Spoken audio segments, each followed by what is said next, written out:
नमस्कार, मैं भरत आपका स्वागत करता हूं डीएनवी झारखंड में। आज जानते हैं झारखंड की प्रमुख खबरों के बारे में। इससे पहले आपसे छोटी सी निवेदन है, अगर आप इस चैनल पर नए हैं तो चैनल को सब्सक्राइब कर ले और बेल आइकन को प्रेस कर ले ताकि झारखंड की खबरों की अपडेट आप तक पहुंचता रहे। तो चलिए शुरू करते हैं आज की पहली और बड़ी खबर से।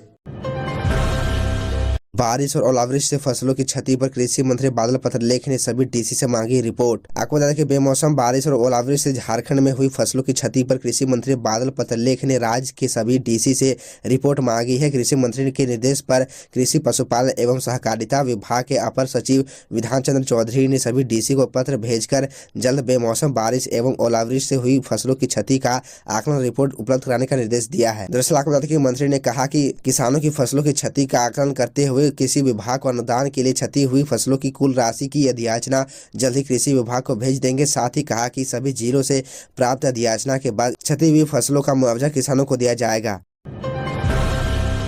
झारखंड के शिक्षित बेरोजगारों को हेमंत सरकार देगी आर्थिक मदद, जाने कैसे मिलेगा लाभ। आपको बता दें कि देश भर में पढ़े लिखे बेरोजगार लोगों की कमी नहीं है। देखा जाए तो बेरोजगारों में पढ़े लिखे लोगों की ही तादाद ज्यादा है। युवकों के पास डिग्री तो है लेकिन उन्हें रोजगार नहीं मिल पा रहा है। इसी को देखते हुए हेमंत सरकार ने झारखंड मुख्यमंत्री प्रोत्साहन योजना 2023 की शुरुआत की है।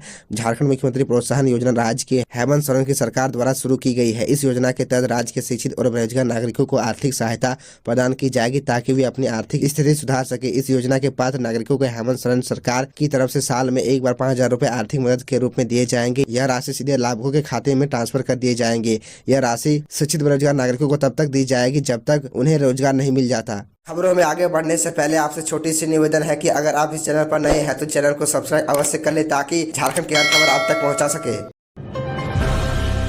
सदन में राम और तालिबान के नाम पर जमकर चले तीर। आपको बता दें कि विधानसभा में भोजन अवकाश के बाद सदन में राम और तालिबान के नाम पर जमकर तीर चले। श्रम विभाग के अनुदान मांग पर कटौती प्रस्ताव पेश करते हुए भाजपा विधायक मनीष जायसवाल ने कहा कि रामनवमी को लेकर जिस तरह से सरकार के इशारे पर जिला प्रशासन के फरमान जारी कर रहा है वह तालिबानी फरमान है। एक विशेष समुदाय को खुश करने के लिए इस तरह का फरमान जारी किया गया है। तालिबानी फरमान जारी करते हुए जिला प्रशासन ने चलंत डीजे पर रोक लगाया है, जबकि हजारीबाग में रामनवमी की 104 साल पुरानी परंपरा है। बीजेपी विधायक ने कहा कि ये लोग मुसलमानों के नाम पर जीते हैं मरते हैं। इसके बाद तालिबानी शब्द के प्रयोग पर हंगामा शुरू हो गया। +2 विद्यालय में प्राचार्यों की होगी नियुक्ति, विशेषज्ञ चिकित्सकों की भी भर्ती प्रक्रिया शुरू। आपको बता दें कि राज्य के अनुसार राज्य की वो राजकृत +2 उच्च विद्यालय में 39 पदों पर प्राचार्यों की नियुक्ति होगी। स्कूली शिक्षा व साक्षरता विभाग की अनुशंसा पर झारखंड लोक सेवा आयोग ने इन पदों पर नियुक्ति प्रक्रिया शुरू कर दी है। आपको बता दें कि इन पदों पर नियुक्ति के लिए 5 अप्रैल से 8 मई तक ऑनलाइन आवेदन भरे जाएंगे। 11 मई तक परीक्षा शुल्क का भुगतान होगा तथा 26 मई तक आयोग कार्यालय में आवेदन की हार्ड कॉपी जमा ली जाएगी। आपको बता दें कि आयोग ने स्वास्थ्य विभाग की अनुशंसा पर विशेषज्ञ चिकित्सकों की भी नियुक्ति प्रक्रिया शुरू कर दी है। आयोग ने नियमित एवं बैकलॉग दोनों श्रेणी के पदों पर नियुक्ति के लिए मंगलवार को सूचना जारी कर दी। इसके तहत नियमित पदों पर नियुक्ति के लिए 31 मार्च से 2 मई तक ऑनलाइन आवेदन भरे जाएंगे। 4 मई तक परीक्षा शुल्क का भुगतान होगा जबकि 19 मई तक हार्ड कॉपी जमा होगी। इसी तरह बैकलॉग पदों के लिए ऑनलाइन आवेदन 27 मार्च से 28 अप्रैल तक भरे जाएंगे। 2 मई तक परीक्षा शुल्क का भुगतान होगा और 15 मई तक आवेदन की हार्ड कॉपी जमा होगी। रामनवमी पर झारखंड के 24 जिलों में विशेष चौकसी के लिए 6,790 अतिरिक्त जवान की तैनाती।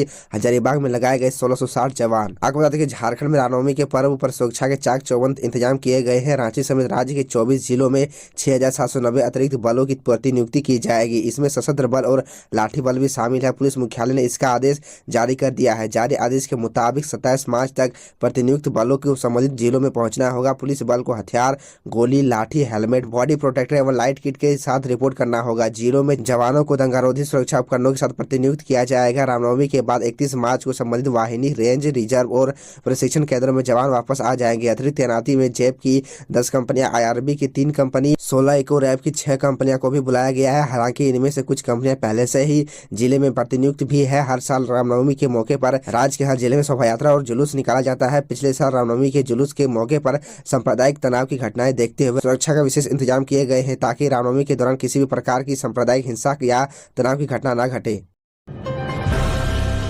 आदिवासी परंपरा की पहचान है सरहुल पर्व। अखाड़ा और धमकुड़िया को बचाए रखना सबकी जिम्मेवारी। आपको बता दें कि गुमला जिले के भरनो प्रखंड स्थित लाखों बगीचा में सरना पढ़ा समिति की ओर से सरहुल मिलन समारोह का आयोजन हुआ। मुख्य अतिथि विधायक जिज्ञा सुसारान होरो और थानेदार कृष्ण कुमार तिवारी मौजूद थे। कार्यक्रम में प्रखंड के दर्जनों गाँवों से कोढ़ा दल के लोगों ने पारंपरिक वेशभूषा में ढोल मांदर के साथ शामिल होकर आदिवासी लोकगीत और नृत्य प्रस्तुत किया। सभी कोढ़ा दल को विधायक द्वारा डेग देकर सम्मानित किया। इस मौके पर विधायक जिज्ञा सुसारान होरो ने कहा कि चरुल पर आदिवासी परंपरा की पहचान है। हमारे पूर्वज कह गए हैं, जे नाची से है बाची। संस्कृति और आदिवासी परंपरा को जीवित रखने के लिए अखाड़ा और धमकुड़िया को बचाए रखना हम सबकी जिम्मेवारी है।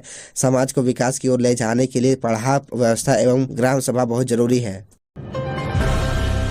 पुराने पेंशन के लिए सड़क पर उतरे केंद्र व राज्य कर्मचारी सभी जिला मुख्यालय पर प्रदर्शन। आपको बता दें कि राज्य कर्मचारी शिक्षकों के साथ केंद्र कर्मचारी संगठनों ने मिलकर पुरानी पेंशन व्यवस्था की बहाली लिए जिला मुख्यालयों पर धरना प्रदर्शन कर सरकार को घेरा। पुरानी पेंशन व्यवस्था बहाली संयुक्त मंच बनाकर केंद्र व राज्य कर्मचारी संगठनों के साथ शिक्षकों के संगठनों ने मंगलवार को सरोजिनी नायडू पार्क में कर्मचारी प्रेरणा स्थल बीएन सिंह की प्रतिमा स्थल पर इकट्ठा होकर प्रदर्शन किया। तो यह थी झारखंड की टॉप बड़ी खबरें, और इसी तरह झारखंड की छोटी सी बड़ी खबरों को देखने के लिए आप हमारे चैनल DN न्यूज़ झारखंड को सब्सक्राइब कर ले और बेल आइकन को प्रेस कर ले, जिससे आपको झारखंड की छोटी बड़ी खबरों के अपडेट आप तक पहुंचता रहे।